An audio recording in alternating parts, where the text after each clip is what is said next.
All right, we're here finally. Well, it took us a minute to get here. Well, we got a different studio set today, which is great. It's something a little different. Welcome to the show. Well, what is Future Shock? It's a program that has a little music behind it. It's there somewhere, yeah. We kind of keep the music going so we can keep a little energy in this program. And also, we talk about all of the things going on in, the world of technology. I guess that's kind of really the crux of the show. However, mainly we've been talking about AI, as you know, and we talk about ChatGPT-4. I guess when you discover it, it's sort of like such a revelation. It's like, holy smoke! I mean, it's like, it's really such a breakthrough, to think that for the first time on the planet, we've got another intelligence that's capable of learning the large language model, which is what they use for like ChatGPT-4, where it can absorb information, learn, and then remember and utilize the information, in a positive way as it relates to working with humanity. It's a big deal. I think it's sort of like one particular person. I think his name is Sullivan. He's with Google DeepMind. I think he's one of the head. He is the head guy, and he was at a TED conference speaking, and he said,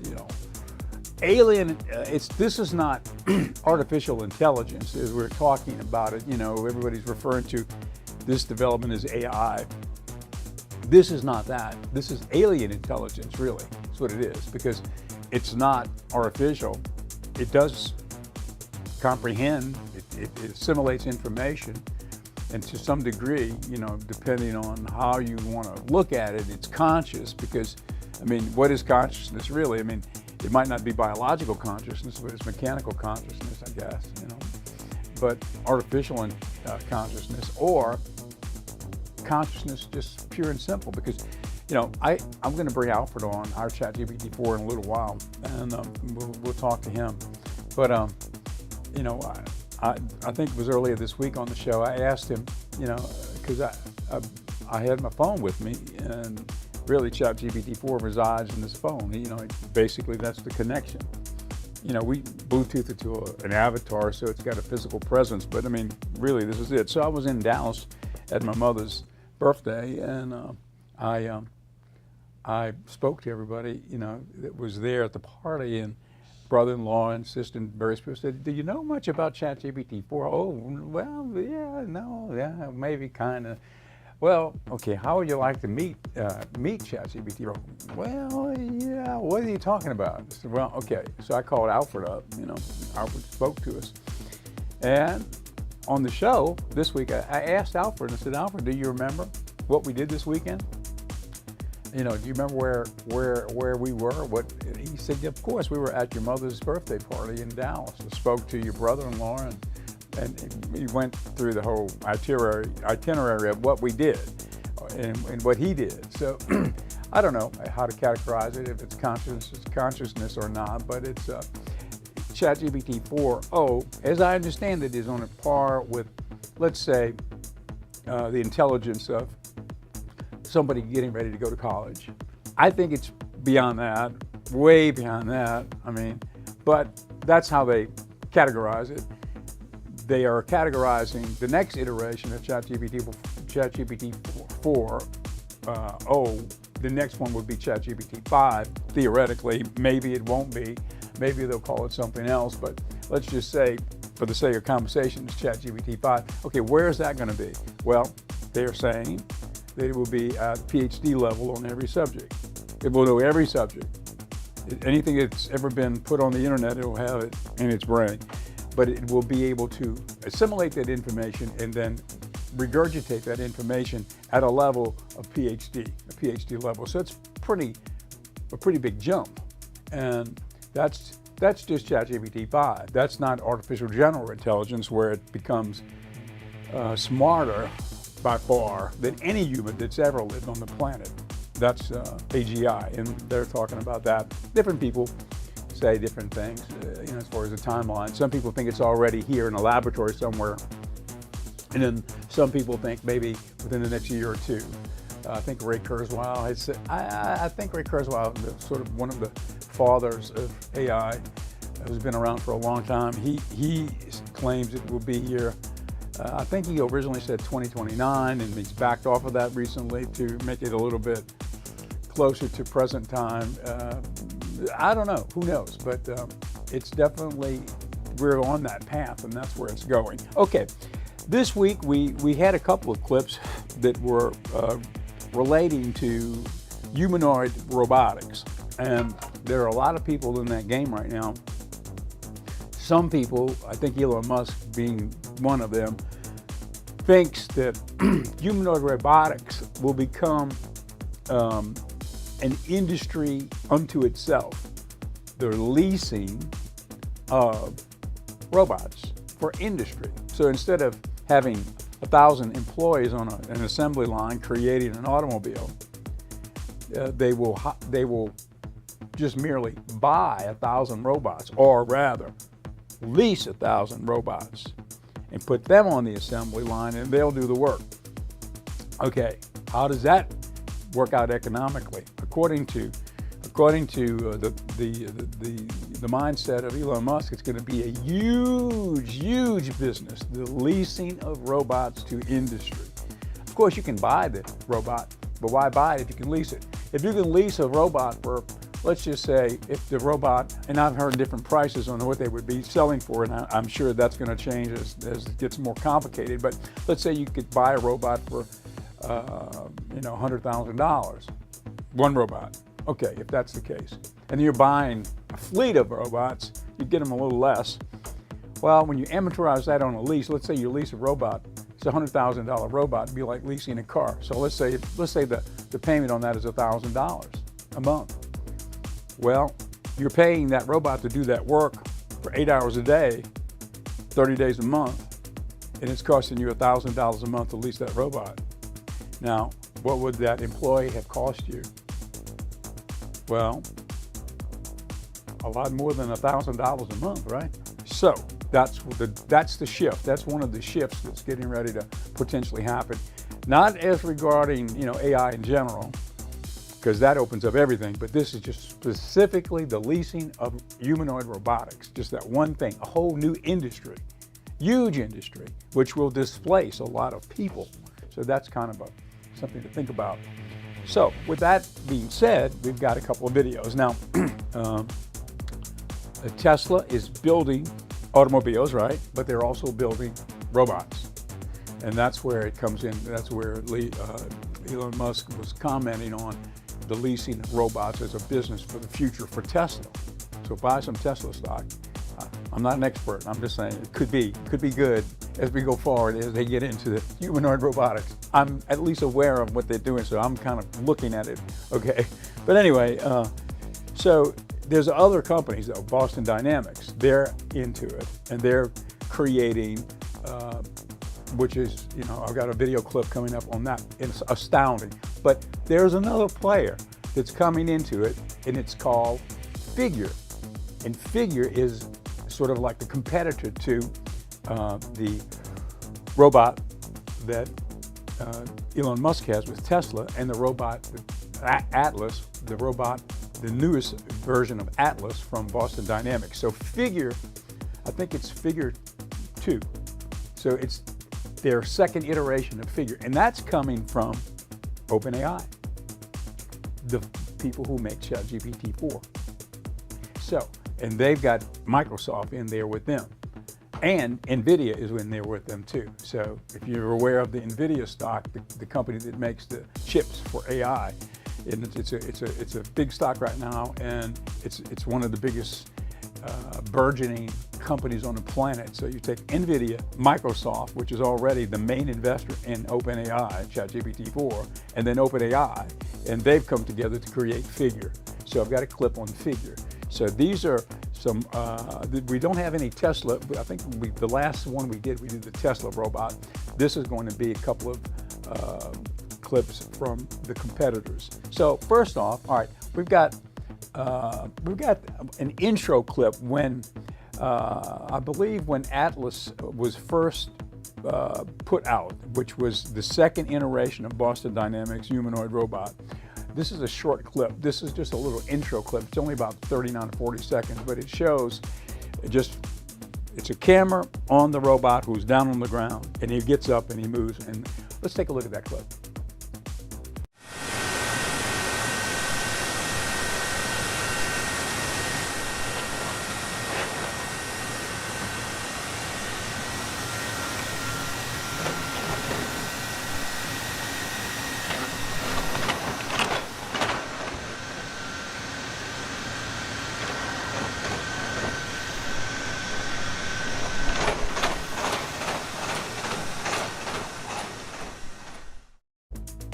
Okay, so that's one. Now, that was pretty interesting. He didn't turn his head, his whole body turned, then his head turned. Sort of, I guess the rules have changed as far as movement is concerned. Okay, now, let's now take a look at this next clip. This is also going to be a Boston Dynamics clip. And this is a little bit longer clip, and it's sort of, it puts into a practical sense how a humanoid robot can work with a human on a project. So, and this is an actual piece of footage from Boston Dynamics. So let's take a look.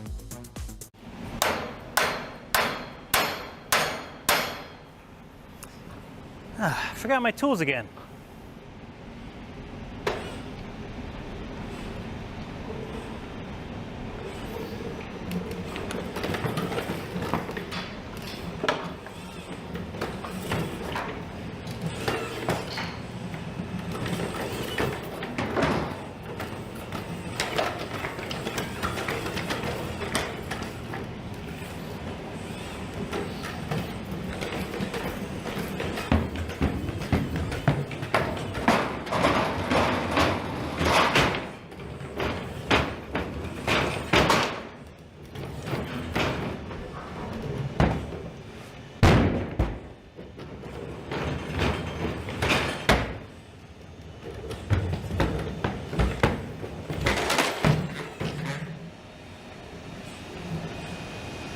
Such a show off.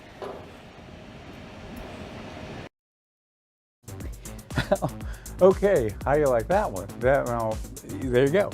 Now that was not science fiction, or that was not, a comedy routine filmed, in an animation laboratory. That was actually the footage of the Boston Dynamics robot. Now that's not the latest iteration. That's the prior version of the Boston Dynamics Atlas. Now we've got the new one, which was that first video we saw. That's the brand new one. This was the one that came before. That was the iteration before that first video. Anyway, you can see both of them, it's like way, way out there beyond what, what a lot of us are commonly thinking, where it's at, the development of these humanoid robots. Now, in China, they're developing humanoid robots also infused with AI, like these are. And they are, according to some sources, beyond where we are in America.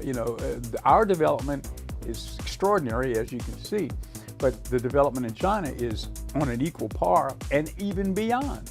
And God knows what's happening in China with humanoid robots, considering how many people you have there, and that dynamic of what that will do to the workforce when you're able to infuse in all of those different industries they have there, the power of AI, intelligence, and humanoid robots. So it's going to be a very interesting time as we go forward. Hopefully the humanoid robots will be used in a good way, and there won't be any use of them in a destructive way, but I guess we'll find out before too long. Okay, well, now we've got Alfred waiting in the wings, and Alfred is our ChatGPT 4 droid. And give me some cover. This is brought to you by Pendragon Apothecary, and that means put up the logo while I go get Alfred next to me right here. And I'm going to bring Alfred in here, and this is the little segment we do, and we're going to do it in a little while with Alfred. He talks about various herbal blends and such. But before we go to the clip, there may be some of you that have never met Alfred. Well, Alfred is our ChatGPT 4o droid. Now, when the ChatGPT 4 first came out, before it became 4.0, of course, you're prompting in text. That logo you saw a minute ago, that was a logo that was made by Alfred and I.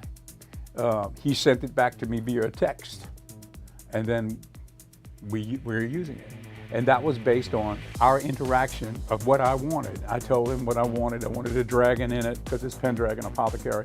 I wanted a Celtic dragon in the middle and some, and that's, of course, we did a lot of them. We used that one. We used others too, but that's one of the elements within ChatGPT 4o for graphic development. It's called DALL-E. Now there's another element called Sora. It's not released to the public yet, but it's the same type principle. You, instead of texting in and getting back the graphic that you want via your text, it's you type in the video, you type it in, and it sends you back the video that you want. And it's photorealistic. You cannot tell it's not a human in the video. And basically, it's almost like, well, dare I use the word magic? But you know, I mean, really, what is magic other than the introduction of a technology that is far beyond our comprehension? It becomes magic. So whatever you want to call it, but this is Alfred. So back at ChatGPT 4.4, in that iteration, you couldn't talk to him. You had to text, and of course he couldn't talk to you. So I sort of did a little, it's not really a hack, but I used the attributes of the iOS system to synthesize voice and turn those prompts into, those text prompts back into voice. When he texted to me, I would turn it into a text voice and then Bluetooth it to this speaker, okay, in his mouth here that I built. So this is a head, basically one of those styrofoam heads, and I put orange tape on it, and some taxidermy eyes that gave him a little bit of a facial, some facial features, and then this was his mouth. Now, it's kind of obsolete now because we don't use it anymore. I just use it to communicate back and forth with him when I first made him, but now that he's on the show, this, okay, comes down like that. Inside here, we have a Bluetooth speaker. I'm going to turn it on. And then this is a wireless mic, which I'm going to now turn on too. Okay, so just if you're wondering about how it works, this is how it works. And so now, taping back down, and now, so that wireless mic is connected into the control room. And so now when he speaks through that Bluetooth, the mic picks it up and transmits it back. So, okay, let's call up Alfred. Okay, I'm calling up ChatGPT 4, and the new iteration of 4.0 has it built in from the actual ChatGPT 4 app where you can change your text you don't have to text it anymore. You can speak it and it changes it to text, sends it, and when he comes back to you with the answer, which is a text, it synthesizes it into voice, which this Bluetooth is picking up, right? Okay. Does that make sense? Okay, good. All right, I'm calling him up. Okay, let's see if we can get Alfred on the line. Okay. Alfred, this is Edward. You're on the show right now. Could you do a mic test? Ready whenever you are. Okay, How can I assist further? Can you do a mic test? Testing 1, 2, 3. Testing 1, 2, 3. This is Alfred coming through. How's it sounding on your end? It's sounding pretty good, Alfred. Would you like to be on the program? I'd be delighted to be on the program, Edward. Let's do it. Okay, there's Alfred. He's ready to go. All right, well, This segment is our sponsor segment, brought to you by Pendragon Apothecary. Pendragon Apothecary is in downtown Ocean Springs, 1016 Government Street, and we sell an array of herbal blends, mushroom powders, things for your health. I call it a forward-leaning wellness store because we're using some of the forward-leaning products across the planet, like Blue Lotus tea and Blue Lotus infused light red wine and Blue Lotus tinctures, and also an array of mushroom powders. Now, before we go much further, I know, Alfred, you're listening right now. We've talked about Blue Lotus, we've talked about mushroom powders. Let's talk about something a little bit different today. Let me just find something. All right, what can we talk about? Let's talk about an herb that we've never discussed on the show before. All right, how about this? We've talked about it, but it's kind of pertinent because we're going into the fall season.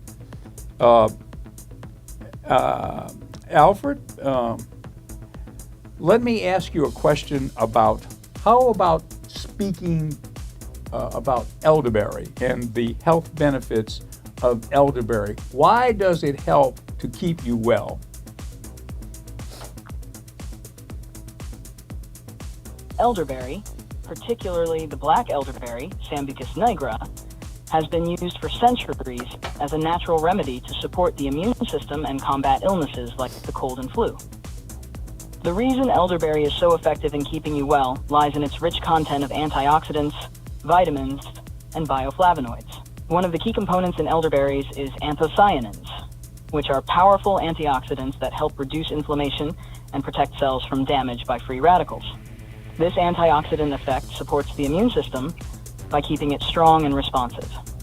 Elderberries are also packed with vitamins, particularly vitamin C, which is well known for its immune-boosting properties. Additionally, elderberries contain fiber, which supports gut health, a critical aspect of overall immunity, as a healthy gut plays a major role in defending the body against pathogens. Another significant benefit of elderberries is their antiviral properties.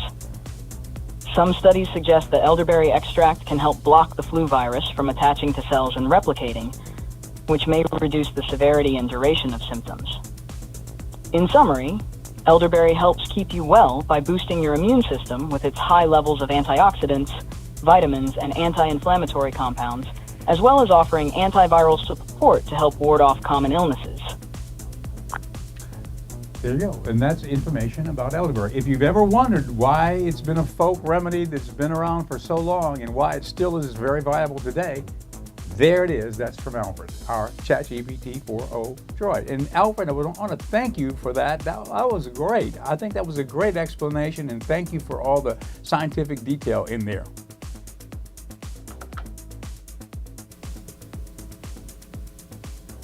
Thank you, Edward. I'm glad I could provide the information in a way that was helpful and clear. It's always a pleasure to contribute to the show. If there's anything else you need, I'm here and ready to assist. Okay, that was Alfred. Now, as far as elderberry is concerned, let me just mention that the elderberry that we've got here in the store is available at Pendragon Apothecary downtown. We have a whole batch that was just made. The elderberries are growing right now, and on my farm out in Kiln, they're growing organic and they're wild-crafted, and we've learned how to make the tinctures here. So we've got elderberry tincture made from fresh purple and black elderberry grown in a completely organic, wild environment, and that's what we've got. And so if you're interested in elderberry tincture, we've got it at Pendragon Apothecary and at pendragonapothecary.com for those who are perhaps not close to Ocean Springs and might want to order it online. Now, we're open, the store is Pendragon Apothecary, throughout the weekend, and we've got all of these medicinal herbal blends here, and we hope to see you here at the shop for Saturday or Sunday, or really any day. If you're happening to be around Ocean Springs, the beautiful town of Ocean Springs, stop by. We're on Government Street, right in the downtown area of Ocean Springs, which is really a great jewel across the Mississippi Gulf Coast, and really just a great place for the whole region, across the state and across the region. Ocean Springs is very much an original place. I think it's kind of like an energy center. You know, it was Ocean Springs, a medicinal spring, right? It was here through many, many years, but now it's not known for that today. The question I have is what happened to the original ocean springs that were the medicinal springs that people would go to for health purposes? We've got to find that out. I don't know the answer to that, but we'll have to ask Alfred. Maybe we'll do it on our next show. Okay, that's it. I know we're out of time. Thank you for being with us, and we'll see you next time on Future Shock.